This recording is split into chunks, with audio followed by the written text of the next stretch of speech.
Dear friends, good evening. Today I would like to do one more important and interesting video. I know everybody has been waiting to watch this video, which is Sade Sati Elnat Seni. So first ఈ video నేను తెలుగులో చేస్తాను, ఆ తర్వాత నేను మళ్ళీ English version కూడా release చేస్తాను. సో అర్ధాష్టమ శని వీడియో చేశాను తెలుగులో. So very good tremendous response వచ్చింది పార్టిసిపెంట్స్ నుంచి, మన సబ్స్క్రైబర్స్ నుంచి. సో ఆ మోటివేషన్తో నేను ఎల్నాట్ శని కూడా చేద్దామని అనుకుంటున్నాను. సో ఫస్ట్ మనం అర్థం చేసుకోవాల్సింది ఏంటంటే శనిగ్రహ తత్వం తర్వాత ఏళ్ళనాటి శనిలో శని యొక్క సంచారం 12వ స్థానంలో, తర్వాత చంద్రరాశిలో, తర్వాత ద్వితీయ స్థానంలోనూ సంచారం చేస్తాడు 7.5 సంవత్సరాలు. ఒక మనిషి జీవితంలో మ్యాక్సిమము 3 సార్లు ఏళ్ళనాటి శని ప్రవేశిస్తుంది. సో 3వసారి వచ్చేదాన్ని మొంగు శని, 4వసారి వచ్చేదాన్ని పొంగు శని అనేది లైఫ్ డేంజర్ అని కూడా చెప్తారు. సో ముందు మనం 12వ స్థానాన్ని, చంద్రరాశి వశాత్తు 12వ స్థానము చంద్రరాశి, తర్వాత ద్వితీయ స్థానం గురించి ఫస్ట్ తెలుసుకుందాము. దానికన్నా ముందు ఫస్ట్ శని గురించి తెలుసుకుందాము. శని అంటే ఏంటంటే ఆయన ఒక శిక్షాధికారి, నియంత్రణ చేసేవాడు, ముందుకు వెళ్ళనివ్వకుండా నెమ్మదిగా ఆ యొక్క రిజల్ట్స్ ఇచ్చేవాడు. తర్వాత మనం చేసే కర్మలకి 100% రిజల్ట్ ఇచ్చేవాడు ఆయన. మంచి కర్మలకి మంచి, చెడు కర్మలకి చెడు. ఈయనకి మిత్రులు రాహువు, కేతువు, బుధుడు, శుక్రుడు. శత్రువులు రవి బద్ధశత్రువు. అలాగే రవికి మిత్రగ్రహాలైన కుజుడు కూడా ఈయనకి శత్రువు. గురువు వచ్చేప్పటికి నీకు సముడు. సో నేను ఎప్పుడు కూడా ఇంతకుముందు అర్ధాష్టమ శని వీడియోలో కూడా చెప్పాను, మనం శని గ్రహం యొక్క ప్రభావాన్ని మనం కరెక్ట్గా అన్వయించుకోవాలి అంటే అసలు ఏం జరుగుతోంది మనకి, మన చార్ట్ ప్రకారంగా, మన చంద్రరాశి ప్రకారంగా. సో ఎవరిదో వృషభరాశి వాళ్ళకి ఇలా జరిగింది, మనకు కూడా ఇలా జరుగుతుందని మనం అనుకోకూడదు. సో అవుటర్ వ్యూలో కొన్ని కోయిన్సైడ్ అవుతాయి. కొన్ని రిజల్ట్స్ ఒకే రాశి వాళ్ళకి కొన్ని ఏరియాస్లో ఒకే విధంగా రావచ్చు. బట్ మన జన్మలగ్నం అనేది చాలా ఇంపార్టెంటు. మన జన్మలగ్నాత్తు శని యోగకారు కూడా కాదా అనేది ఫస్ట్ చూసుకోవాలి. ఆయన యోగకారక స్థానంలో ఉన్నాడా లేదా చూసుకోవాలి, ఒక పాయింట్. రెండో పాయింట్ ఏంటంటే ప్రస్తుత వర్తమానంలో నడిచే దశల్లో శని మహాదశ కానీ శని అంతర్దశ కానీ నడుస్తోందా. ఒకవేళ శని మహాదశ శని అంతర్దశ నడుస్తోంది, అలాగే ఏలినాటి శని ప్రారంభమయ్యింది అంటే 3 లెవెల్స్లో శని ఆపరేట్ అవుతున్నట్టు. అంటే ఇది చాలా ఇంటెన్స్ టైం అన్నమాట ఈ ఇండివిజువల్కి. సపోజ్ ఎవరికన్నా కూడా ఇటువంటి ప్యాటర్న్ జరుగుతోందనుకోండి, శని మహాదశ, శని అంతర్దశ, ఏలినాటి శని. మహాదశానాథుడు రాజు లాంటి వాడు, అంతర్దశానాథుడేమో ఆయన మంత్రి, అడ్వైజరు. ఆయన గోచారంలో వచ్చే ఆయన సేవకుడు. రాజు, మంత్రి, సేవకుడు ముగ్గురు ఒకటే అయితే ఏమవుతుందండి? ఇప్పుడు ఒక ఆయన రాజు అన్నారు. ఎందుకన్నారు రాజు అని? ఆయనకున్న కొన్ని క్వాలిటీస్ వల్ల ఆయన రాజు అన్నారు. ఆయనకు అర్హత ఉంది, ఆయనకు ఆ మేధస్సు ఉంది, ఆ రాజసం ఆయనలో ఉంది, అందుకే ఆయనకు ఆ సింహాసనం ఇచ్చారు. అలాగే ఆయన అర్ధభాగాన్ని రాణిగారు అంటున్నారు. అలాగే మంత్రికుండే వైవిధ్యమైన పాత్ర మంత్రికి ఉంటుంది. రాజు చేసే పని రాజు చేయాలి, మంత్రి చేసే పని మంత్రి చేయాలి. రాజు చేసే పని మంత్రి చేస్తే, మంత్రి చేసే పని రాజు చేస్తే, అలాగే వీళ్ళిద్దరూ చేసే పని సేవకుడు చేస్తే, సేవకుడు చేసే పని మంత్రి చేస్తే, అదే పని మళ్ళీ రాజు చేస్తే, ఇదే ఇక్కడ ఇబ్బంది. అంటే మీకు అర్థమవుతుందని నేను చాలా తేలిగ్గా చెప్పాను. ఎప్పుడైనా మహాదశానాథుడు అనేవాడు ఆయన రాజు లాంటి వాడు, అంతర్దశానాథుడు వాడు మంత్రి, అడ్వైజర్. ఎందుకంటే వీళ్ళిద్దరూ కలిసి వర్క్ చేయాలి. మహాదశానాథుడు, అంతర్దశానాథుడు అగ్రి అయితేనే మీకు రిజల్ట్స్ వచ్చేవి. అలాగే గోచారంలో కూడా ఆయన అయ్యాడు అనుకోండి, అంటే ఈయన ఇచ్చే రిజల్ట్స్ చాలా ప్రబలంగా ఉంటాయి. మోస్ట్ లైక్లీ ఇవి నెగిటివ్ రిజల్ట్స్. శని మహాదశ, శని అంతర్దశ, ఏలినాటి శని 3 ఒకేసారి ఆపరేట్ అవుతోంది అంటే అది చాలా ఇబ్బందికరమైన టైము. ఈ వ్యక్తి వైదిక జ్యోతిష్య రెమెడీ సిస్టమ్ని అనుసరించి తప్పనిసరిగా జప, తప, హోమాలు, దానము, అభిషేకము తప్పనిసరిగా చేయించుకోవాలి. First point.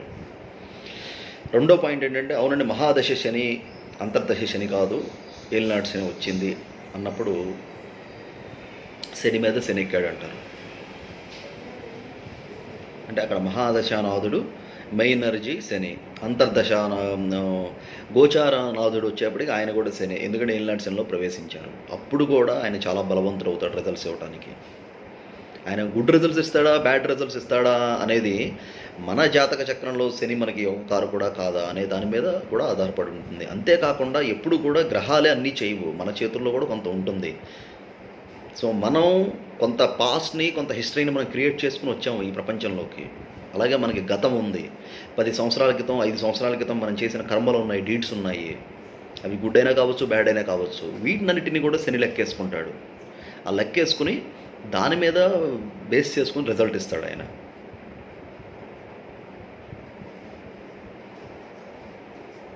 అంతేగాని ఏలినాటి శని కానీ, అష్టమ శని కానీ, అర్ధాష్టమ శని ఇవన్నీ మనం కేవలం బాధ పెట్టడానికి రాలేదు. అవి ఎందుకు వచ్చాయి అంటే మనం కొంత బాకీ పడ్డాము, ఆ బాకీ మళ్ళీ తీర్చుకోవాలి. అవి మళ్ళీ ఆ దశలో వచ్చినప్పుడు ఆ బాకీ తీర్చుకునేట్టు చేస్తాయన్నమాట. అవి అంటే ఎవరు తప్పించుకోలేరు. మంచి చేసిన వాడు అలాగే సుఖాన్ని పొందుతాడు, చెడు చేసిన వాడు అలాగే బాధను కూడా పొందుతాడు. సో నేను అందుకే చాలా జాతకాలు చూసినప్పుడు ఏలినాటి శనిలో ఉన్న వాళ్ళకి, శని మహాదశ నడిచే వాళ్ళకి, అలాగే వాళ్ళ జాతకంలో ఆత్మకారకుడు శని అయిన వాళ్ళకి చాలా కౌన్సిలింగ్ చేశాను కూడా నేను. వాళ్ళకి చాలా కౌన్సిలింగ్ అవసరము. దానికి కారణం ఏంటంటే శని ఎప్పుడు కూడా ఫస్ట్ సబ్కాన్షియస్ మైండ్ మీద కొడతాడు ఆయన. ఎమోషనల్ మైండ్ సెట్ మీద ఫస్ట్ ఆయన అటాక్ చేస్తాడు. ఏలినాటి శనిలో ఫస్ట్ జరిగేది అదే. 12th హౌస్లోకి శని మూవ్ అవ్వగానే 12th హౌస్ ఏంటి? Subconscious mind. నెక్స్ట్ ఇంకా 12th హౌస్ ఏంటి? Pleasures, good deeds. అలాగే 12th హౌస్ ఏంటి?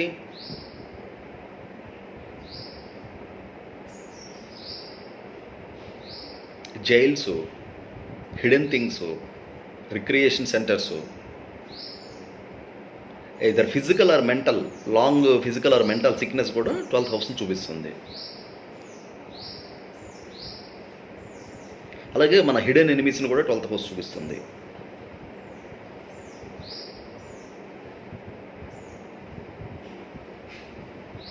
ఈ 12th house స్పౌస్కి 6th house. So ఏలినాటి శని నడుస్తుంది అంటే వాళ్ళ పార్ట్నర్ చార్ట్ ప్రకారంగా శత్రుస్థానంలో శని ప్రవేశించినట్టు లెక్క అనమాట.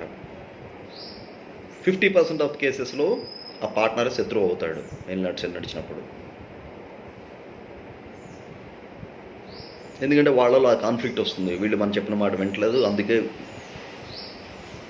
వర్రీ అవుతున్నారని, లేకపోతే ఈయన ప్రాబ్లమ్స్ ఈయనే క్రియేట్ చేస్తున్నారు, వేరే వాళ్ళు కాదు మనకని చెప్పి అనే భావనలో ఉండటం స్పౌస్. సో ఇదంతా కూడా illusion. It's not necessary it is all true. But energy గురించి చెప్తున్నా, ఎట్లా పనిచేస్తుందని చెప్పి.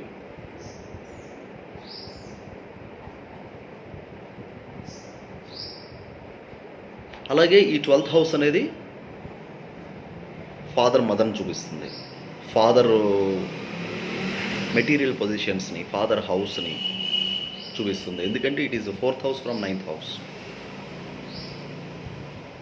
అట్లాగే ఈ 12th హౌస్ 4th హౌస్ నుంచి చూసుకుంటే మదర్ ఫాదర్ని చూపిస్తుంది, మదర్స్ ఫార్చ్యూన్ చూపిస్తుంది, తర్వాత మదర్ ట్రావెల్ చూపిస్తుంది.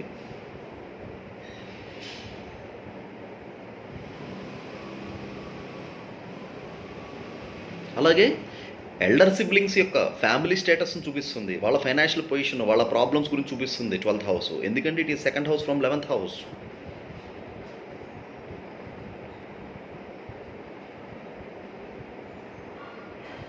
అలాగే యంగర్ సిబ్లింగ్కి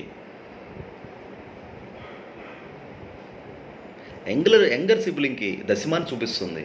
అంటే మీ యంగర్ సిబ్లింగ్ యొక్క కెరీర్ యాక్టివేట్ అన్నట్టు అక్కడ శని ప్రవేశించాడు. సో ఇది ఒక కుటుంబం అన్న తర్వాత ఇంతమందికి ఇది ఇన్వాల్వ్ అయి ఉంటుంది, ఒక ప్లానెటరీ ఎఫెక్ట్ అనేది. అది కేవలం మీ ఇండివిజువల్ మాత్రం అనుకోవద్దు. కాకపోతే అన్నిటికన్నా ముఖ్యమైనది మనకేం జరుగుతుందో ఫస్ట్ మనం అర్థం చేసుకోవాలి. బట్ అదొకటే కాదు, మనకు సంబంధించిన వాళ్ళకి ఏం జరుగుతోంది.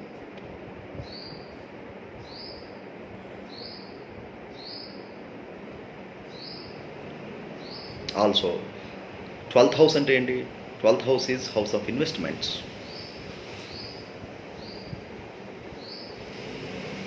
సో ఏలినాడ్సెన్లో ఫస్ట్ అయ్యే 2 ప్రాబ్లమ్స్ ఏంటంటే, ఫస్ట్ ఒక ప్రాబ్లం ఏంటంటే, మన ఎమోషన్స్ ఎక్కడైతే ఉన్నాయో ఫస్ట్ ఆ ఎమోషన్స్ మీద కొడతాడు శాటర్న్. వాళ్ళతో మనం కొద్దిగా బ్రేక్ చేసుకోవాల్సి వస్తుంది. మనకి బాగా ఇష్టమైన వాళ్ళ గురించి వాళ్ళ మీద ఉన్న పొజిషను లేదా వాళ్ళ పొజిషన్లో ఉండటం అనేది వీళ్ళకి మంచిది కాదు. ఈ టైంలో శాటర్న్ ఏలినాడ్సెన్ స్టార్ట్ అయ్యే 12th హౌస్ శాటర్న్లో ఉన్నప్పుడు మనిషి కొద్దిగా రియాలిటీలో ప్రాక్టికల్గా ఉండటం అనేది మంచిది. తర్వాత 12th house is house of investments. చాలామందికి ఏం జరుగుతుందంటే, శాటర్న్ 12th హౌస్లో ప్రవేశిస్తున్నాడంటే ఏం జరుగుతుందంటే, most of the people foreign నుంచి రిటర్న్ అయ్యి ఇక్కడ సెటిల్ అవ్వటం కానీ, అలాగే కొంతమందికి శని 12th హౌస్కి యాక్చువల్గా వాళ్ళ జాతక చక్రంలో కారకొడితే ఇక్కడి నుంచి ఫారిన్ వెళ్ళటం కానీ న్యూ బిగినింగ్ వాళ్ళకి స్టార్ట్ అవుతుంది. వీళ్ళకి న్యూ బిగినింగ్ వేరే వాళ్ళకి ఏ విధంగా స్టార్ట్ అవుతుందంటే, వాళ్ళు రిటర్న్ అవుతారు హోమ్ కంట్రీకి. వచ్చిన తర్వాత జనరల్గా హోమ్ కంట్రీకి అయిన తర్వాత ఏం జరుగుతుంది, వాళ్ళ దగ్గర బోలెడంత డబ్బు ఉంటుంది. ఆ డబ్బుని ఎప్పుడప్పుడు ఇన్వెస్ట్ చేయాలి. ఈ ఏలినాడ్సెన్ అనేది స్టార్టింగ్ పాయింట్ అనమాట వాళ్ళ ఇన్వెస్ట్మెంట్కి. శని ఏం చేస్తాడంటే ఇన్వెస్ట్మెంట్ చేయిస్తాడు డబ్బుని. ఎందుకంటే 12th house is house of investment. Investment గురించి ఎందుకు చెప్తున్నాను అంటే, ఈ శాటర్న్ అనే గ్రహం ఏదో 1 మంత్ 2 మంత్స్ 1 ఇయర్ ఉండేవాడు కాదు. ఆయన 2.5 years ఉంటాడు. ఏలినాడ్సెన్ శాటర్న్ 12th హౌస్లో ఎవరన్నా ప్రాజెక్ట్ మొదలెట్టారంటే, ఇన్వెస్ట్మెంట్ మొదలెట్టారంటే అది ఆగదు. ఎందుకంటే శాటర్న్, నేను ఆల్రెడీ ఇంతకుముందు వీడియో చెప్పాను, శనేశ్చర నెమ్మదిగా నడుస్తూ ఉంటాడు. కొద్ది కొద్దిగా చేయిస్తూ ఉంటాడు. మీకు తెలీదు కూడా, మీ ప్రాజెక్ట్లో మీరు ఎంత ఫండ్ మీరు అమౌంట్ని పంప్ చేశారనేది కూడా మీకు తెలీదు. అలా వెళ్ళిపోతూ ఉంటుంది డబ్బంతా కూడా. 12th హౌస్ అంటే ఏంటి? House of deep waters. ఆ ఇన్వెస్ట్మెంట్ మీకు కనబడదు. ఎందుకని? 12th హౌస్లో ఉన్న శాటర్న్ థర్డ్ ఆస్పెక్ట్తో 2nd హౌస్ని చూస్తాడు, which is house of money and family, self expression. ఈ 3 బ్లాక్ అయిపోతాయి. ఎప్పుడైతే మీరు కంటిన్యూస్గా పంప్ చేయడం మొదలెట్టారో మీ దగ్గర డబ్బు అయిపోతుంది. నెక్స్ట్ ఇంకోటి ఏంటిది? 12th house is the finance and bank position of your elder brother or your friends.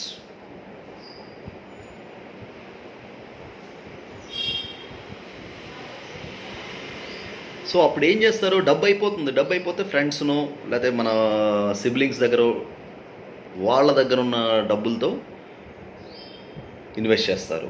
So అక్కడ రిలేషన్షిప్ ప్రాబ్లమ్స్ స్టార్ట్ అవుతాయి ఫ్రెండ్స్తోనూ, ఓన్ ఫ్యామిలీ మెంబర్స్తోనూ. 12th హౌస్ ఫస్ట్ శాటర్న్ చేసేది అది. ఎందుకంటే ఆయన థర్డ్ ఆస్పెక్ట్తో 2nd హౌస్ని చూస్తున్నాడు. 2nd house house of family. అక్కడ ఒక టర్బులెన్స్ వచ్చేస్తుంది ఎప్పుడైతే ఫైనాన్షియల్ థింగ్స్ ఇన్వాల్వ్ అయ్యాయో. అందులో ఆయన ఏదో 1 నెల 1 సంవత్సరం ఉండేవాడు కాదు కదా. 2.5 years కంటిన్యూస్గా డబ్బుని ఇన్వెస్ట్ చేయిస్తాడు ఆయన. నేను ఎప్పుడైనా సరే ఏలినాడ్సెన్ స్టార్ట్ అవుతుంది అంటే చాలామందికి ఏం చెప్తానంటే, మీ కంట్రోల్లో ఉంటే మోడరేట్గా ఇన్వెస్ట్ చేసి కంప్లీట్ చేసుకోండి, లేకపోతే చెయ్యొద్దు. శని మీ జన్మరాశి జన్మ నక్షత్రం దాటేంత వరకు కూడా ప్రాజెక్ట్ టేకప్ చేయొద్దు. ఎందుకంటే శాటర్న్ అనే గ్రహం ఏం చేస్తుందంటే, ఆయన ఏ విధంగా మన చేత పెట్టుబడి పెట్టిస్తాడంటే, ఒకసారి అందులో పెట్టిన తర్వాత 7.5 సంవత్సరాలు వెయిట్ చేయాలి దాని రిజల్ట్ రావడానికి. అప్పటి వరకు కూడా క్యాపిటల్ రికవరీ చూపిస్తాడు మనం పెట్టిన ఇన్వెస్ట్మెంట్కి. కొద్ది కొద్దిగా బిజినెస్లో ఉన్నవాళ్ళు, సపోజ్ కేసు ఉందనుకోండి, లేదా రియల్ ఎస్టేట్లో ఉన్న వాళ్ళ కేసు ఉందనుకోండి, వాళ్ళు ఏలినాడ్సెన్లో స్టార్ట్ చేశారంటే ప్రాజెక్టు, వాళ్ళకి ఆ ఫ్రూట్స్ రీప్ అయ్యి బ్రేక్ ఈవెన్ వచ్చి చేతికి డబ్బులు రావడానికి 7.5 సంవత్సరాలు పడుతుంది. ఈ 7.5 సంవత్సరాలు కూడా స్లో ప్రాసెస్ అనమాట. కొద్దిగా వస్తుంది. అంటే 7.5 సంవత్సరాలు అయితే కానీ దాని యొక్క ఫుల్ రిజల్ట్ అనేది వీళ్ళు చూడలేరు. అప్పటికి తృతీయంలోకి శని వెళ్తాడు, రాజయోగ కారకుడు అవుతాడు. అప్పుడు వాళ్ళు అనుభవిస్తారు ఈ యొక్క కష్టాన్ని. సో ఇదొకటి దృష్టిలో పెట్టుకోవాలి. మనం ఏలినాడ్సెన్ నడుస్తోంది అంటే, మన ఇన్వెస్ట్మెంట్లో ఉన్నాము, ఏదన్నా చేద్దాము అనుకుంటే మాత్రం దీన్ని దృష్టిలో పెట్టుకోవాలి. మిమ్మల్ని ఆల్మోస్ట్ ఒక 7.5 years బ్లాక్ చేస్తాడు శని. దానికి ప్రిపేర్ అయ్యి వెళ్ళాలి ఇన్వెస్ట్మెంట్స్కి. అప్పటి వరకు కూడా చాలా టైట్గా ఉంటుంది ఫైనాన్షియల్ పొజిషన్, అంత ఈజీగా ఉండదు. తర్వాత శాటర్న్ 7th ఆస్పెక్ట్తో 12th హౌస్లో ఉన్న శాటర్న్ 7th ఆస్పెక్ట్తో 6th హౌస్ను చూస్తాడు. శత్రు రోగ వృణాలను వృద్ధి చేస్తాడు.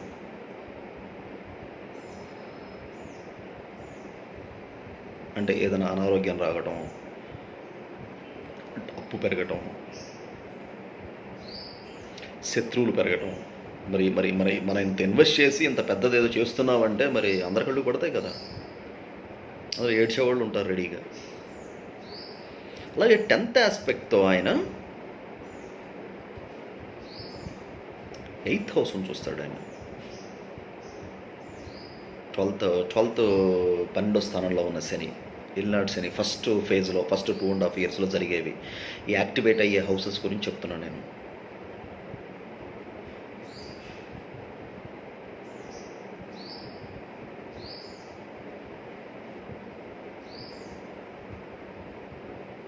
Ninth house, 8th house, 9th హౌస్ని చూస్తాడు. అంటే ఫస్ట్ ఆయన ఉన్న స్థానాన్ని ఆయన కంట్రోల్ చేస్తాడు, ఫస్ట్ 12th హౌస్ని.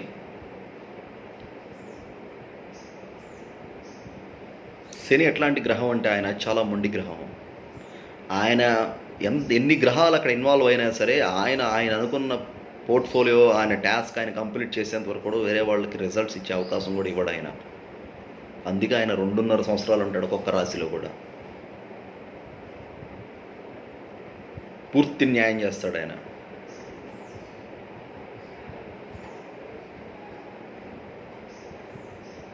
ఎల్నాడు శని ఫస్ట్ ఫేజు కొద్దిగా ఇబ్బందిగా ఉండడానికి కారణం ఏంటంటే వాళ్ళు 11th హౌస్ శాటర్న్ ఆల్రెడీ అనుభవించి వస్తారు. 11th హౌస్ శాటర్న్ ఏంటి, హ్యూజ్ గెయిన్స్, పట్టిందల్లా బంగారం అవుతుంది, రిలేషన్షిప్స్ బాగుంటాయి, పబ్లిక్ ఫేవర్ అవుతారు, ఫేమ్ ఉంటుంది, లాంగ్ టర్మ్ ఇన్వెస్ట్మెంట్స్ రిటర్న్స్ వస్తాయి, బోల్డంత క్యాష్ ఉంటుంది చేతుల్లో, మంచి కాన్ఫిడెన్స్లో ఉంటారు, వీళ్ళు ఏం మాట్లాడినా చెల్లుతుంది. కాదే వాళ్ళకి అర్థం కాని విషయం ఏంటంటే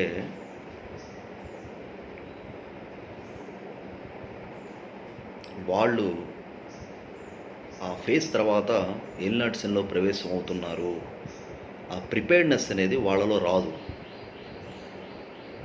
ఒక ఆయన ఇట్లాగే ఒక గురువు దగ్గరికి వెళ్ళారంట. ఆ గురువు దగ్గరికి వెళ్ళినప్పుడు ఆయనకే తెలుసు, వెళ్ళిన ఆయనకే తెలుసు టైం చాలా బాగుంది. ఆ టైంలో గురువు దగ్గరికి వెళ్ళాడు. అసలు ఈయనేం చెప్తారో కనుక్కుందామని. సార్ నా టైం ఎట్లా ఉంది సార్, ఇప్పుడు ఎలా ఉండాలి నేను ఇప్పుడు అని చెప్పి. ఆ గురువు అంటాడంట, అసలు టైం ఏం బాగోలేదు బాబు, చాలా ఇబ్బందికరంగా ఉంది, నువ్వు చాలా జాగ్రత్తగా ఉండాలి. యాక్చువల్గా ఆ వెళ్ళిన వ్యక్తికి ఏకాదశంలో శని నడుస్తున్నాడు, వాడు పట్టింది బంగారం అనే టైం అది. మరి వాడికి అర్థం కాలేదు. పంచాంగ ఇది చూస్తేనేమో బ్రహ్మాండంగా ఉందని చెప్పారు. నేనేమో ఒక పెద్ద ఆయన గురువు, ఆయన సామాన్య వ్యక్తి కాదు ఆయన. అలాంటి ఆయన ఇబ్బందికరమైన పరిస్థితి, నువ్వు చాలా జాగ్రత్తగా ఉండాలని చెప్పి ఆయన అర్థం కాలేదు. తర్వాత 2.5 సంవత్సరాలు గడిచిందంట. ఇతనేంటి భయపడుతూ ఉన్నాడంట. రెండోది యాక్చువల్ ఏలినాటి శని స్టార్ట్ అయిందంట. అంటే ఆల్రెడీ ఒక మెస్లో కోపంలోకి ఎంటర్ అయిపోయాడు. సరే ఎట్లాగో వాయిస్ స్టార్ట్ అవుతుంది మనకి, ఇంకా ఇప్పుడు గురువు యొక్క అవసరం నిజంగా ఇప్పుడు వచ్చిందని మళ్ళీ వెళ్తాడంట. ఇప్పుడు ఏలినాటి శని స్టార్ట్ అయినప్పుడు, అంటే శని 12లో ప్రవేశించినప్పుడు, గురువుగారు మీరు చెప్పినట్టే నేను ఉన్నాను, ఇప్పుడు టైం ఎలా ఉందో చెప్పండి, ప్రస్తుత వర్తమానం. టైం బ్రహ్మాండంగా ఉందయ్యా, అసలు నువ్వు దేనికోసం ఆలోచించాల్సిన పని లేదు, దేని గురించి భయపడాల్సిన అవసరం లేదు, నీకు కావాల్సిన లైఫ్ నువ్వు ఎంజాయ్ చేయొచ్చు, నువ్వు లీడ్ చేయొచ్చు అంటాడంట గురువు. ఈ క్యాండిడేట్కి మెంటల్ వస్తుంది. నాకు బ్రహ్మాండంగా ఉన్న టైం బాగుంటే జాగ్రత్తగా ఉండని చెప్పాడు ఆయన. నాకు టైం బాగున్న టైంలో బ్రహ్మాండంగా ఉంటుంది టైం అన్నాడు. తర్వాత ఆయన చెప్పిన విషయంలో తత్వం అర్థమైంది. ఆ గురువు ఏం చెప్పాడంటే, నీకు అన్ని అనుకూలంగా ఉన్నప్పుడు అతి జాగ్రత్తతో ఉండు. నువ్వు నీ రూపాయిని జాగ్రత్త పెట్టుకో, నీ పరువుని జాగ్రత్త పెట్టుకో, నీ రిలేషన్షిప్స్ని కాపాడుకో. టైం బాగుంది కాబట్టి చాలా జాగ్రత్తగా ఉండాలి. టైం బాగోలేనప్పుడు ధైర్యంగా ఉండు, భయపడమోక. ఎందుకంటే ధైర్య సాహసే లక్ష్మి. భయంతో ఉన్నవాడు ఏమీ చేయలేడు. కాన్ఫిడెన్స్, ఎనర్జీ కావాలి ఏం చేయాలన్న తన ప్రతి మనిషికి. ఏలినాటి శనిలో 12th హౌస్ సాటర్న్ వచ్చినప్పుడు ఫస్ట్ సబ్ కాన్షియస్ మైండ్ మూన్ని కంట్రోల్ చేసేస్తాడు శని. ఆ బుర్ర పనిచేయదు, ఒక షెల్లోకి వెళ్ళిపోతారు వాళ్ళు. అప్పటి వరకు నలుగురిలో నెట్వర్కింగ్లో ఫ్రెండ్స్తో హుషారుగా ఉన్నవాళ్ళు అసలు విజిబిలిటీనే ఉండదు, వాళ్ళు ఉన్నారని కూడా తెలియదు సొసైటీలో. అలా అయిపోతారు వాళ్ళు. నెగిటివిటీ పెరిగిపోతుంది. ఆ సబ్ కాన్షియస్ మైండ్ని కంట్రోల్ చేసేస్తాడు ఆయన సాటర్న్.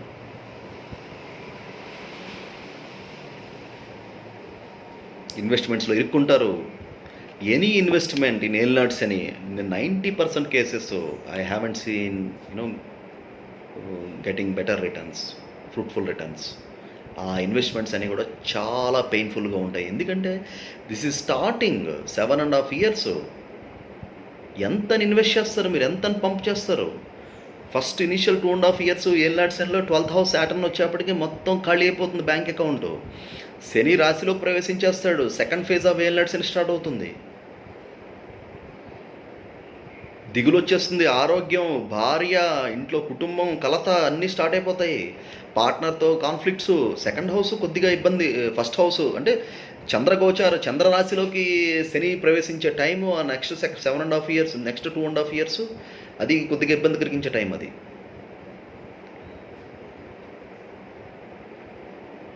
కాకపోతే మనం ఏమనుకుంటామంటే 12th హౌస్ సాటర్న్ ఆల్రెడీ మనం అక్కడ పాఠాలు నేర్చుకున్నాం కదా, ఇక్కడ జాగ్రత్తగా ఉంటాం అనుకుంటాం. మనం జాగ్రత్తగా ఉండడానికి ఏముండదు ఇక్కడ.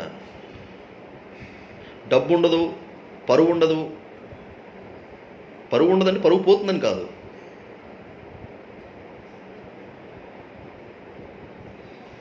సో అందుకే హ్యూమిలిటీ, రియాలిటీ, గ్రౌండ్ జీరోలో ఉండేవాళ్ళు ఎప్పుడు కూడా వాళ్ళకి ఎక్కువ ఇంపాక్ట్ ఉండదు ఈ యొక్క ఏలినాటి శని టైంలో.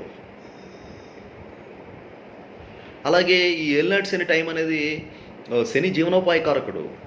సో ఏలినాటి శని టైంలో ఆయన ఎప్పుడైతే 12th హౌస్ ఫస్ట్ హౌస్లో ప్రవేశించాడో వాళ్ళకి ఉద్యోగం చేయబుద్ధి లేదు, సబార్డినిజం ఇష్టం ఉండదు.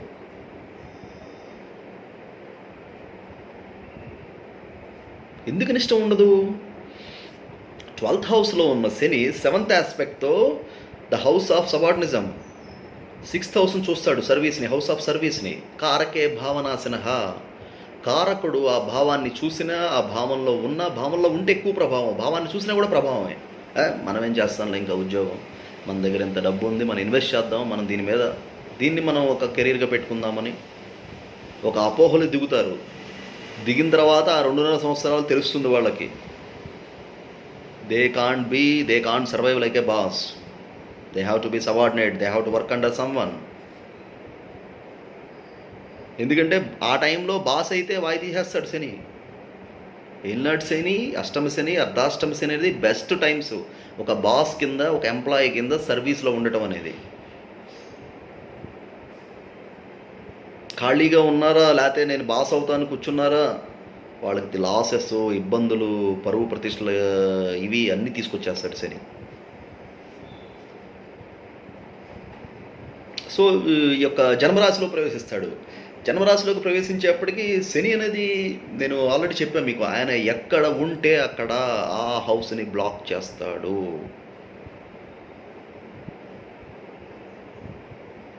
ఆ హౌస్ ఎనర్జీని బ్లాక్ చేస్తాడు. ఆ హౌస్ కంప్లీట్గా ఆపరేషనల్ కాకుండా, ఆ కంప్లీట్ రిజల్ట్స్ ఇవ్వకుండా బ్లాక్ చేసి టెస్ట్ చేసి స్లోగా ఇస్తాడు. అంటే ఆ యొక్క శని జన్మరాశికి వచ్చేప్పటికి, చంద్రరాశికి వచ్చేప్పటికి ఆల్మోస్ట్ ఆ యొక్క మైండ్ పనిచేయదు జాతకుడికి.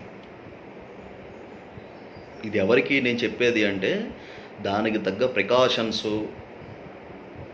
ఆ సెన్సిటివిటీ ఎవరైతే ఆ సెన్సిటివిటీ లేనివారు, ఆ ప్రికాషన్స్ ఫాలో అవ్వని వాళ్ళకి చెప్తున్నాను నేను. ఫాలో అయ్యే వాళ్ళకి కాదు ఇది. ఆయనకి ఏం తెలియదు, ఆయనకి జ్యోతిష్యం అంటే తెలియదు, గ్రహాలంటే తెలియదు, ఏలినాటి శని నడుస్తుంది, అలాంటి లేమని చెప్తున్నా ఏం జరుగుతుంది అనేది. బ్రెయిన్ పనిచేయదు ఆ చంద్రరాశికి వచ్చేప్పటికి.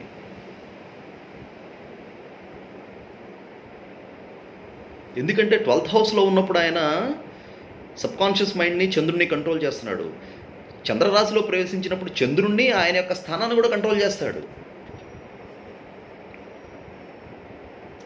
తృతీయ దృష్టితో తృతీయ స్థానం చూస్తాడు జన్మంలో ప్రవేశించి. అంటే ధైర్యస్థానం అది, ఇనిషియేషన్ స్థానం అది. ధైర్యం సన్నగిల్లుతుంది. ఏది ముందుకు చొరవగా ముందుకెళ్ళలేకపోతారు. ఎందుకంటే ఆల్రెడీ అక్కడ దెబ్బలు తిని వచ్చారు కదా. మొట్టమొదట 12వ స్థానంలో శని ఉన్నప్పుడు జంకుతారు ఏదైనా నిర్ణయం తీసుకోవాలంటే. అమ్మో ఏంట్రా బాబు అని. ఏ విషయం తేల్చరు. అధైర్యం. అలాగే third house is house of will. ఎప్పుడైతే హౌస్ ఆఫ్ విల్ని, ఇనిషియేషన్ శని చూస్తున్నాడో అది స్లో అయిపోతుంది, అది బ్లాక్ అయిపోతుంది ఎనర్జీ. మరి విల్లే కదా మనిషికి ప్లానెటరీ సిస్టమ్ కానీ, లేకపోతే మనకి గురువు కానీ సైట్లో లేడు సపోజ్, ఆ విజిబిలిటీలో లేము మనము. లేనప్పుడు మన విల్లు మన పైకి తీసుకొస్తుంది. ఆ విల్లును కూడా తొక్కి పెడతాడు శని. అందుకే చంద్రరాశిలో ప్రవేశించిన శని అది ఒక గ్రహణం టైం లాంటిది అనమాట. అది ఇనిషియల్ టైము. సో ఖచ్చితంగా వాళ్ళు జపాలు చేయించుకోవాలి శనికి. తృతీయ స్థానంలో, అలాగే తృతీయ స్థానం యంగర్ సిబ్లింగ్కి ప్రాబ్లమ్స్ తీసుకొస్తాడు. వాళ్ళతో రిలేషన్షిప్ సరిగ్గా ఉండవు వీళ్ళకి. జన్మలో ప్రవేశించిన శని తృతీయ దృష్టితో ఎప్పుడైతే తృతీయ స్థానాన్ని చూశాడో అప్పటి వరకు బాగానే ఉన్నది. యంగర్ సిబ్లింగ్తో తేడాలు వస్తాయి. అలాగే అతను కూడా సఫర్ అవుతాడు. ఎందుకని ఆస్పెక్ట్ పడుతుంది కదా, వీళ్ళ వల్ల వాళ్ళు కూడా సఫర్ అవుతారు. తర్వాత ఏం చేస్తాడు, సెవెంత్ ఆస్పెక్ట్తో 7th హౌస్ని చూస్తాడు ఆయన శని. సో భార్య దగ్గర స్పౌస్, భార్య అంటే భర్తకి, భర్త అంటే భార్యకి, వాళ్ళకి కాన్ఫ్లిక్ట్స్ వస్తాయి. పీస్ ఆఫ్ మైండ్ ఉండదు, డిఫరెన్స్ ఆఫ్ ఒపీనియన్ నడుస్తూ ఉంటుంది. అలాగే పార్ట్నర్ ఎవరైనా ఉంటే, బిజినెస్ పార్ట్నర్, వాడితో సరిగ్గా ఉండదు. ఎవరన్నా వీళ్ళతో కాంట్రాక్ట్ చేసుకుంటే కాంట్రాక్ట్ క్యాన్సిల్ చేస్తారు, మళ్ళీ రాసుకుంటారు contracts. So trustworthy business పార్ట్నర్ని ఫైండ్ అవుట్ చేయడం అనేది కష్టంగా ఉంటుంది ఒకళ్ళు వీళ్ళు బిజినెస్లో ఉంటే. లగ్న రాశిలో, గోచార రాశిలో శని ప్రవేశిస్తే.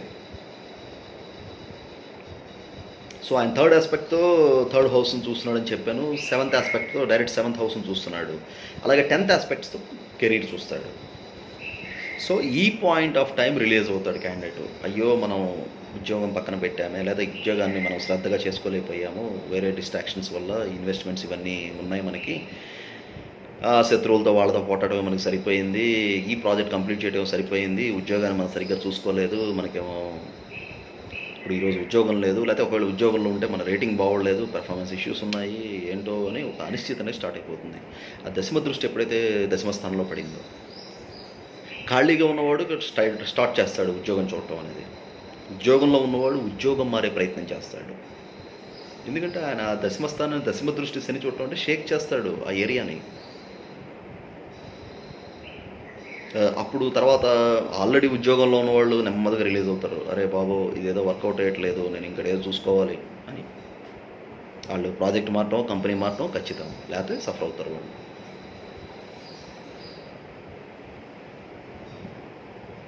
ఫైవ్ ఇయర్స్ అయిపోయింది ఇక్కడ. సో ఈ 5 ఇయర్స్లో ఈ యొక్క కార్మిక్ డెట్, ఈ బ్యాగేజ్ని ఎంతవరకు ఆయన డిస్పోజ్ చేస్తే యాక్చువల్గా అంత మంచిది. ఎందుకంటే అది కనుక ఆ డిస్పోజల్ లాస్ట్ ఫేజ్లో జరిగితే కొద్దిగా ఇబ్బందికరంగా ఉంటాయి. సో ఏలినాడ్స్ అని 3rd ఫేజ్ ఎప్పుడు కూడా ఆయన రెండింటి మీద కొడతాడు ఎఫెక్ట్. ఆయన కాన్సన్ట్రేషన్ ఫస్ట్ 2 ఫేజెస్లో లేదనుకోండి, నేను చెప్పిన నెగిటివ్ రిజల్ట్స్ చూడలేదనుకోండి, 2 ఫేజ్లో రైజింగ్ చూసారనుకోండి, 3rd ఫేజ్ చాలా జాగ్రత్తగా ఉండాలి. అందుకే ప్రతి ఫేజ్కి శని ఒక్కొక్క రాశి సంచారం, ఒక్కొక్క రాశి మారుతున్నాడు. 7.5 సంవత్సరాలు అంటే ఈ యొక్క 7.5 సంవత్సరాలకి ప్రతి 2.5 సంవత్సరాలకి ఓసారి జపం చేయించుకోవాలి శనికి 19,000. దానివల్ల కొంతవరకు 40 to 50% బెటర్మెంట్ ఉంటుంది. అందులో ఏలినాటి శనిలో చాలా ఇంపార్టెంట్ టైమింగ్ ఏంటంటే, శని జన్మ నక్షత్రాన్ని, జన్మరాశిలో, మీ జన్మరాశిలో ఉంటుంది ఈ జన్మ నక్షత్రం, ఆ జన్మ నక్షత్రాన్ని పూర్తిగా దాటాలి. అప్పటికి మీరు ఓకే జాగ్రత్తగా బయటపడ్డారు అని చెప్పినట్టు అనమాట, అని చెప్పగలం మనం. అక్కడ వరకు కూడా స్వేచ్ఛ ఉండదు మీకు. ఏదైనా డెసిషన్స్ తీసుకోవాలన్నా, కెరీర్ చేంజ్ చేయాలన్నా జన్మ నక్షత్రం దాటాలి చంద్రుడు, శని. సో ఫైనల్ స్టేజ్ వచ్చేసింది ఏలినాటి శని. ఇంకా లాస్ట్ 2.5 years ఇది కంప్లీట్ అయితే మొత్తం అయిపోతుంది. తిహార్ జైలు నుంచి బయటకు వచ్చేస్తారు.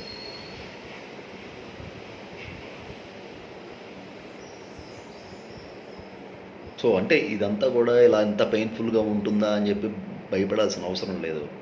నేనేంటంటే చాలా అవుట్ స్పోకెన్గా ఉండే వ్యక్తిని ఉన్న విషయం ఉన్నట్టు చెప్తాను. నేను ఫ్లాటరింగ్ చేయను, అంతా బాగానే ఉంటుందిలే అని చెప్పను. నేను ఎవరికి చెప్తాను అంటే రెమెడీ ఆ యొక్క కాన్షియస్ ఉండి ఆ రెమెడీస్ ఫాలో అయ్యేవాళ్ళు, సిస్టమేటిక్గా ఎథికల్గా ఉండేవాళ్ళు, వాళ్ళకి చెప్తాను అంతా బాగానే ఉంటుందిలే అని. లేకపోతే జనరల్ ఒపీనియన్ నేను ఏం చెప్తానంటే ఫస్ట్ నెగిటివ్ ఎఫెక్ట్స్ చెప్తాను. పాజిటివ్ ఎఫెక్ట్స్ ఉండవండి, అన్నీ నెగిటివ్ మాట్లాడుతున్నారని అనొచ్చు చాలామంది. పాజిటివ్ ఎఫెక్ట్స్ ఏంటంటే గ్రేట్ లెర్నింగ్. ఇది శిక్షణ. ఒక చాలా టఫ్ కమాండర్ కింద మీరు పనిచేయాల్సి వస్తుంది 7.5 yearsలో.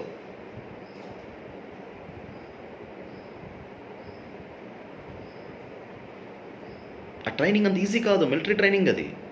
అంతమించి ఏం కావాలి? అనుభవం మించిన గొప్పదైన విషయం ఏముంటుంది జీవితంలో? ఆ అనుభవాన్ని సంపాదిస్తారు. ఆ అనుభవం సంపాదించి నిలబడగలిగితే లైఫ్లో ఎటువంటి ప్రాబ్లం అయినా సరే ఫేస్ చేయగలుగుతారు సునాయాసంగా. సో ఈ యొక్క లాస్ట్ ఫేజ్ ఆఫ్ ఏలినాటి శని వచ్చేప్పటికి ఆయన డైరెక్ట్గా వచ్చి కుటుంబ స్థానంలో కూర్చుంటాడు. ఆయన చివరి ఫేజ్లో సెల్ఫ్ ఎక్స్ప్రెషన్, మాట్లాడలేరు. ఏమన్నా మాట్లాడితే ఏంటా భయం అనమాట, ఏం జరుగుతుందని తొత్తురుపడుతూ ఉంటారు మాట. జనరల్గా మామూలుగా సెకండ్ హౌస్కి శని సంబంధం ఉంటేనే ముంగిలో ఉంటారు వాళ్ళు, ఎక్కువ మాట్లాడలేరు. తర్వాత ఫైనాన్సెస్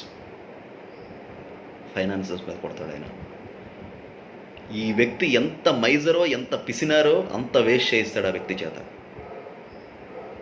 సో అందుకే ఎప్పుడు కూడా పెద్దవాళ్ళు చెప్తూ ఉంటారు, ఈవెన్ జ్యోతిష్ శాస్త్రంలో కూడా ఇది చాలా చార్ట్స్లో నేను ప్రూవ్ అయిన విషయం చెప్తున్నాను. నేను మహాదశ రాజయోగ దశలు కానీ మంచి దశలు జరిగినప్పుడు జనరల్గా అంతా కూడా ఎంజాయ్ చేస్తారు లైఫ్ని. అది ఎంజాయ్ చేసే టైం కాదు. అప్పుడు దాన ధర్మాలు చేయాలి. ఏకాదశంలో నీకు శని నడిచినప్పుడు నీకు అన్నీ నీ చేతుల్లో ఉంటాయి. అప్పుడు నువ్వు చేయాలి దాన ధర్మాలు, విశేషంగా చేయాలి. చేస్తే వచ్చే ఏలినాటి శనిలో నిన్ను ఆ చేసిన దానం నేను కాపాడుతుంది. అందుకే మీరు పెద్ద అస్ట్రాలజర్స్ చూడండి, సంజయ్ రాత్ కానీ, కేఆర్ఎస్ కానీ, అర్జున్ పై కానీ, వాళ్ళంతా ఏం చెప్తారంటే 11th house, even though it is house of fulfilment of desires and wishes, 11th house activate అయినా 11th houseలో ఉన్న ప్లానెట్ దశ నడుస్తున్నా సరే 11th houseలో శాటర్న్ అంటే ఏలినాటి శనికి ముందు ఫేజు శాటర్న్ నడుస్తున్న టైంలో give back to the society అని చెప్తున్నారు వాళ్ళు. ఎందుకు చెప్తున్నారు వాళ్ళు? బాబు నువ్వు ఫౌండేషన్ వేసుకో, అరణ్యవాసం ముందుంది, దానికి ఫౌండేషన్ వేసుకో. కాతే మన వాళ్ళు వినరు కదా. 11th house శాటర్న్ వచ్చి నడుస్తోంది అంటే కళ్ళు నెత్తికెక్కిపోతాయి. మనం చెప్పిందే మన పట్టిన కుందేడికే మూడే కాళ్ళు అంటారు అన్నట్టుగా ఉంటారు. ఎందుకంటే పదవి ఉంటుంది, డబ్బు ఉంటుంది, స్పెక్యులేషన్లో సక్సెస్ ఉంటుంది, పబ్లిక్ రిలేషన్షిప్స్ బాగుంటాయి. ఇంకా ఏం కావాలి? మనిషి ఇంకా వేరే మనిషి చెప్పింది వెండు. కాదే ఏలినాటి శని ముందు నడిచే దశ ఏకాదశంలో ఎప్పుడైతే శని నడుస్తుందో అప్పుడే చేయాలి దాన ధర్మాలు, అప్పుడే చాలా జాగ్రత్తగా ఉండాలి. ఉంటే ఈ యొక్క ఫేజ్లో వాళ్ళకి బ్యాలెన్స్ అవుతుంది. అప్పుడు చేసిన మంచి పుణ్యం అనేది ఇక్కడ కాపాడుతుంది. మనకు అట్లా లేదు కదా. ఎప్పుడు సంపాదించుకోవటమే, ఎప్పుడు కొట్టుకు తింటమే. శని ఏ రాశిలో ఉంటే ఏంటి? 100కి 95 మంది ఇదే నేచర్. ఈరోజు సంపాదించు పెట్టుబడి పెట్టు, సంపాదించు పెట్టుబడి పెట్టు, ఒక ఇల్లు కొన్న తర్వాత ఇంకో ఇల్లు కొను, ఒక కారు కొంటే మళ్ళీ ఇంకో కారు కొను, లేదా తీసుకెళ్ళి బ్యాంక్ అకౌంట్లో పెట్టు.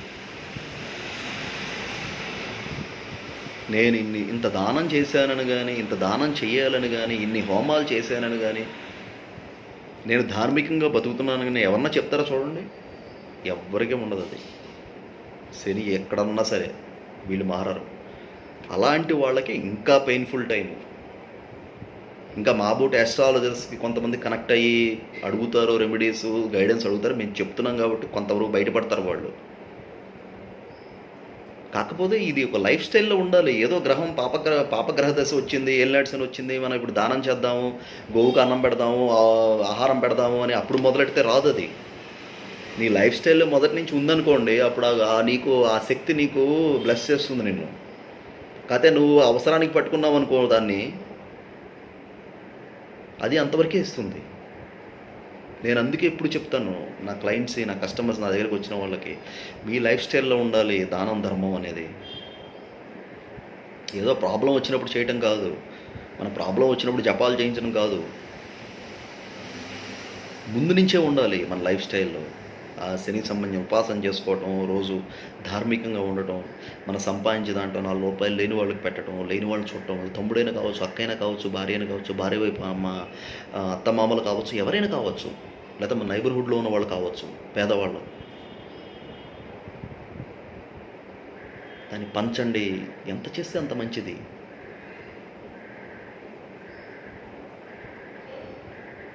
అదే సరే, ఇవన్నీ కూడా ఎక్కువ మందికి నచ్చవు కొన్ని విషయాలు నేను చెప్పేవి. సో అందుకే దాని గురించి చాలా చాలా లిమిటెడ్గా నేను మాట్లాడతాను. సో మన వేదం ఏం చెప్తోంది అంటే, మనకి ఏదైతే మనం కావాలనుకున్నామో ఫస్ట్ దాన్ని మనం వదిలిపెట్టాలి. అది వేదం చెప్పేది. అందుకే మనం హోమం చేసేటప్పుడు ఆ హోమంలో కొన్ని పదార్థాలు వేస్తాము. ఎందుకు వేస్తాం పదార్థాలు? ఆ హోమానికి ఒక సంకల్పం ఉంటుంది, నాకు ఇది సిద్ధి కావాలని. నీకు అది కావాలి కాబట్టి ఆ పదార్థాన్ని నువ్వు హోమంలో సమర్పించాలి. సమర్పిస్తే నీకు ఆ ఫలితం వస్తుంది. మానవ జీవన శైలి కూడా ఇదే, ఇదేమీ వేరేది కాదు. నీకు మంచి జీవితం కావాలంటే నువ్వు మంచిగా ఉండు, నీతో మంచిగా మాట్లాడాలి పీపుల్ అంటే, మంచి రిలేషన్షిప్స్ కావాలంటే నువ్వు మంచిగా మెయింటైన్ చేయి. నీకు డబ్బు కావాలంటే డబ్బు దానం చేయి. నువ్వు మంచి అన్నం తినాలంటే మంచి అన్నం పెట్టు నువ్వు 10 మందికి. అలాగే నీకు ఒక విద్య కావాలి, గొప్ప విద్య కావాలి, విద్యలో ఒక ఉన్నతి కావాలి అంటే సర్వ్ చేయి ఒక గురువుని. నువ్వు కోట్లు సంపాదించాలనుకుంటున్నావు, నిలకడైన సంపాదన అన్నదానం చెయ్యి. ఈరోజు మనం చూసే అనిల్ అంబానీ, ముఖేష్ అంబానీ, గోద్రేజ్, టాటాసు వీళ్ళంతా ఊరికే అవ్వలేదు. వాళ్ళు ఏదో కష్టపడి పైకి వచ్చారు, లేకపోతే వాళ్ళు ఆ బ్రీడ్తో పుట్టారు కాబట్టి వాళ్ళు అయ్యారని అనుకుంటున్నారో మీరు. చాలామంది ఈరోజు సోషల్ దీనిలో ఈవెన్ హీరోస్ని, హీరోయిన్స్ని బాగా సంపాదించిన వాళ్ళందరూ కూడా తిడుతున్నారు. అయితే వాళ్ళకి ఊరికే రాలా ఆ స్టార్డమ్, ఊరికే రాలా ఆ డబ్బు. వాళ్ళ పెద్దలు బోళ్ళంత చేశారు అన్నదానం, వాళ్ళు ఈరోజు అనుభవిస్తున్నారు. ఎంత అన్నదానం చేస్తే అంత డబ్బు మన దగ్గర నిలబడుతుంది. సంపాదించడం ఒకటే కాదు, నిలబడుతుంది. ఇది సీక్రెట్, టాప్ సీక్రెట్ నేను మీకు చెప్పేది. చాలామంది స్పెసిఫిక్ క్వశ్చన్ అడిగారు, సార్ మిలియనీర్ అవ్వాలంటే, కోటీశ్వరు అవ్వాలంటే ఏం చేయాలని, దానికి ఎటువంటి థాట్ కావాలని. నేను ఒకటే చెప్పాను, బాబు ఇది హిస్టరీ, ఇది ప్యాటర్న్. వాళ్ళు ఖచ్చితంగా ఇది చేశారు, అందుకే వాళ్ళు ఇట్లా ఉన్నారు. దీన్ని మించిన సీక్రెట్ లేదు. ఎవడైతే ఆకలితో ఉన్న వాళ్ళకి అన్నం పెడతాడో వాడే కోటీశ్వరుడు. వాడు కోటీశ్వరుడు అవుతాడు, వాడి దగ్గర లక్ష్మి ఉంటుంది ఎప్పుడు కూడా. అలాగే మనకి ఏ పదార్థం అయితే కావాలో ఆ పదార్థాన్ని ఇచ్చేయాలి. నీకు ఉద్యోగం కావాలి, ఎవరికైనా హెల్ప్ చేయి ఉద్యోగం రావడానికి. నీ ఉద్యోగం వాడికి ఇవ్వక్కర్లేదు, నువ్వు నీ స్థాయిలో ఉద్యోగం వాడికి ఇవ్వక్కర్లేదు. మేబీ వాడు ఒక చిన్న క్లర్క్ అవ్వచ్చు, రిక్షా వాడవచ్చు, వాడికి ఏదైనా ఉపాధి కల్పించు, నీకు ఉద్యోగం వస్తుంది. నీకు పిల్లలు పుట్టట్లేదు, ఎవరికైనా పిల్లలకి విద్యాదానం చెయ్యి, వాళ్ళని చదివించు. సో ఇవన్నీ సిస్టమ్ అంతా కూడా మనకి నేచర్లోనే ఉన్నాయి, ఎక్కడికి వెళ్ళక్కర్లేదు. కాకపోతే ఇవన్నీ ఓకే, నేను జనరల్ చెప్తాను. మామూలుగా చెప్పేది ఏంటంటే, ఈ ఏలినాటి శని అనేది అంత బాగానే ఉంటుందిలే, అంత మన చేతుల్లో ఉందని మాత్రం అనుకోవద్దు. శని డెఫినెట్గా ఆయన దీన్ని క్రియేట్ చేస్తాడు. సో దాన్ని, ఆ టెస్టింగ్ టైంని ప్రతి ఒక్కళ్ళు కూడా సక్సెస్ఫుల్గా ఎదుర్కొని ముందుకు వెళ్ళాలి అంటే, ఆ వలలో, ఆయన వేసే వలలో పడకుండా ముందుకు వెళ్ళాలి అంటే ఫస్ట్ ఒక ప్యూర్ అండ్ ట్రాన్స్పరెంట్ క్యారెక్టర్ ఒకటి మెయింటైన్ చేయాలి, ఎథికల్గా ఉండాలి. ఒకటి మనసా వాచా కర్మ, మన ద్వారా ఎవరికి హామ్ జరగకూడదు అనే ఆలోచన అనేది ఫస్ట్ రావాలి. రెండో పాయింట్ ఏంటంటే ధార్మికంగా ఉండాలి, దానం చేయాలి, దానగుణం ఉండాలి. మూడో పాయింట్ ఏంటంటే ఫేజ్కి ఏలినాటి శనిలో తప దాన హోమాలు చేసేయాలి. ఎవ్రీ 2.5 years ఒకసారి క్లీన్ అయిపోతుంది. హ్యాపీగా ఇప్పుడు తృతీయంలో శని స్టార్ట్ అయ్యేప్పటికి బ్రహ్మాండమైన పొజిషన్లో ఉంటారు. సో గైస్, ఇది నా అనాలిసిస్. నేను చాలా టైం తీసుకున్నాను. I'm sure you like the video. So if you like my video, click on that like button, and if you are looking for more detailed information, please visit my website www.trendingastro.com. Thank you.